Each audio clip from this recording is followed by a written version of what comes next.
Hello everyone and welcome back to my blog. আশা করি তোমরা দারুণ আছো, ফাটাফাটি আছো। আর আজকে আমরা যাচ্ছি ব্যাঙ্গালোর চেরির মামার বাড়িতে। চেরির মামা, মিমি আর দিদি ভাই থাকে ওখানে ব্যাঙ্গালোরে। তো আমিও যাচ্ছি আফটার 3 ইয়ার্স। বিয়ের পরে গেছিলাম ওখানেই, যেহেতু আমি চাকরি বাকরি করতাম, তো বিয়ের পরে গিয়ে ওখান থেকে আমি পেপার পুট ডাউন করে এখানে চলে এসেছি। যারা জানো না তাদের জন্য, অনেকেই জানো। তো চেরি হওয়ার পরে ফার্স্ট টাইম যাচ্ছে ওর মামার বাড়িতে। তো সকাল সকাল উঠে গেছি, রেডি হচ্ছি। আর আমি রেডি হওয়ার আগে চেরিকে তো রেডি করাতেই হবে, না হলে সমস্যা। আগে ওকে রেডি করিয়ে তারপরে আমি নিজে রেডি হব, এটাই সুবিধে লাগে আমার। রাত্রির অবধি জেগে প্যাকিং ট্যাকিং হয়েছে। And finally Cherry is ready. চেরির বাবা একটু স্যাড ডেফিনেটলি, কারণ চেরির বাবা যাচ্ছে না, যাচ্ছি হচ্ছে আমি, চেরির দিদা আর আমার দিদা। তো চেরিরও ফার্স্ট ফ্লাইট আর আমার দিদারও ফার্স্ট ফ্লাইট। এখানে ঠাকুর সাথে খেলা হচ্ছে চেরির। আর আমরা উঠে পড়েছি গাড়িতে, এখন যাব দিদার বাড়িতে, চেরির দিদার বাড়িতে গিয়ে চেরির দিদাকে আর আমার দিদাকে তুলে আনবো, দিয়ে ওখান থেকে আমরা ডিরেক্ট এয়ারপোর্ট যাব। আজকে ছোট ম্যাডামেরও ফার্স্ট ফ্লাইট আর বড় ম্যাডামেরও ফার্স্ট ফ্লাইট।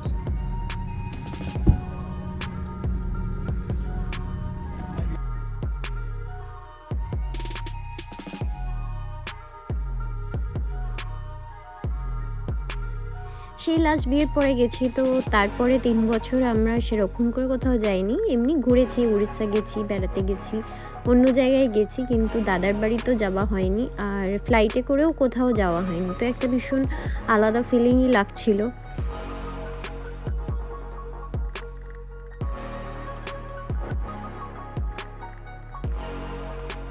আর মোটামুটি টাইম মতোই এয়ারপোর্টে পৌঁছে গেছি, মানে হাতে একটু টাইম নিয়েই বেরিয়েছি, কারণ তখন আমরা যখন গেছিলাম তখন সেই সময় ওই কাশ্মীর অ্যাটাকটা হয়েছিল, তো একটু কড়া চেকিংও হচ্ছিলো, তো 3 ঘন্টা আগে চলে যেতে বলেছিল। আমরা ওই 2 ঘন্টা আগে গেছিলাম। চেক ইন অতটা, খুব একটা সিকিউরিটি চেকিং অতটা করা হয়নি। আর আমাদের সাথে যেহেতু সিনিয়র সিটিজেন ছিল আর প্লাস বেবি অন ল্যাব ছিল, তো একটু অ্যাডভান্টেজ তো ছিলই।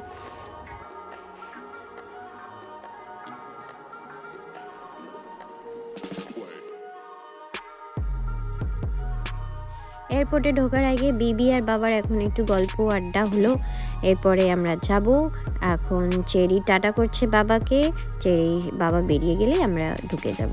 আর এদিকে দিদার জন্য আমরা হুইল চেয়ার বুক করে নিয়েছিলাম, যাতে কোনো অসুবিধে না হয়, কারণ অনেকটাই হাঁটাহাঁটি, তো সেটার জন্য আমরা ওয়েট করছি। মনটা একটু খারাপও লাগছিল, কারণ হুমাগ্নি যেতে পারছে না, আর 2 উইক্সের জন্য তো অনেকটাই টাইম। হুমাগ্নি যেতে পারলে তো খুবই ভালো হতো, কিন্তু ওর এত কাজের চাপ এই সময়, তো পসিবল হলো না। তো এদিকে আমাদের মোটামুটি খুবই তাড়াতাড়ি সিকিউরিটি চেক ইন হয়ে গেছে। এখন দেখতেই পাচ্ছ দিদা আর চেরি খেলছে, আনন্দ করছে, মজা করছে। আর এইখানে আমিও নিয়ে নিয়েছি একটু কফিটা খেয়ে তারপরে আমরা চলে যাব গেটে।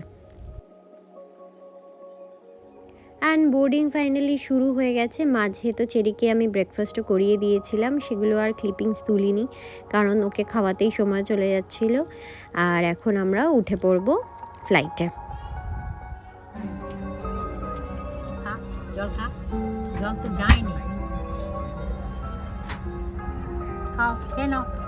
কেমন লাগছে দিদি?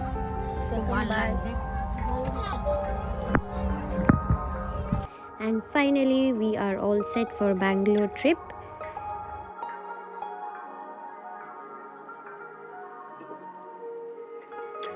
ফ্লাইট জার্নি তো খুবই স্মুথ ছিল, কারণ চেরি মোটামুটি ফ্লাইটে উঠে আধ ঘন্টা পরেই ঘুমিয়ে গেছে, তো কোনো অসুবিধা হয়নি। আর দিদুরও কোনো অসুবিধা হয়নি, মানে আমার দিদার কোনো অসুবিধা হয়নি।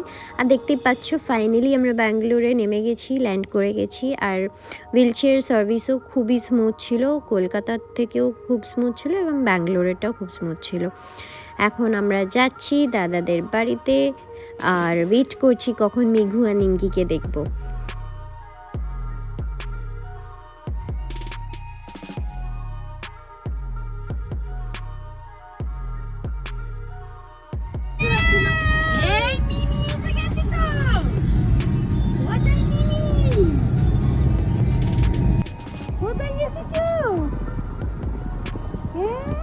তুই শুনতে পাচ্ছিস তো কানে? আমার ভয় লাগছে।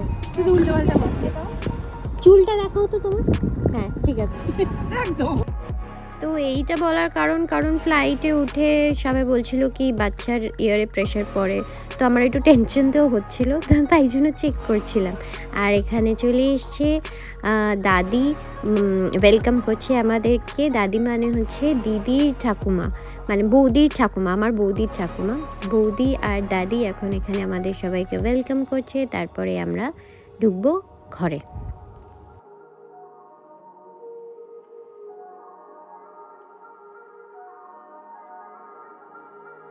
আর নিমকি তো as usual very excited to see us. আমিও নিমকিকে 3 বছর পরে দেখছি, ভীষণ ভীষণ ভীষণ মিস করেছি ওকে। আর এখন যখন ব্লগটা এডিট করছি তখনও খুব মিস করছি, কারণ আমি চলে এসেছি কলকাতায়।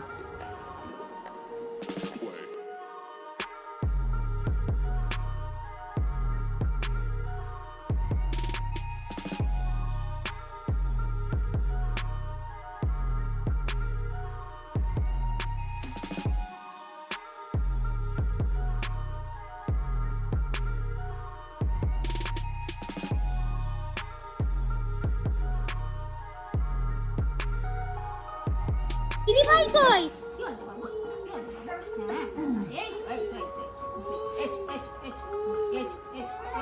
চেরির ফার্স্ট ফ্লাইট তো দারুণ ছিল। আর কি এখন ইটস টাইম কি চেরি আর চেরি দিদিভাই একটু খেলুক, একটু ফ্রেন্ডশিপ করুক। আর ব্লগটা এখানেই শেষ করলাম। আশা করি তোমাদের এই ছোট্ট ব্লগটা ভালো লেগেছে। দেখা হচ্ছে পরের একটা ব্লগে। বাই।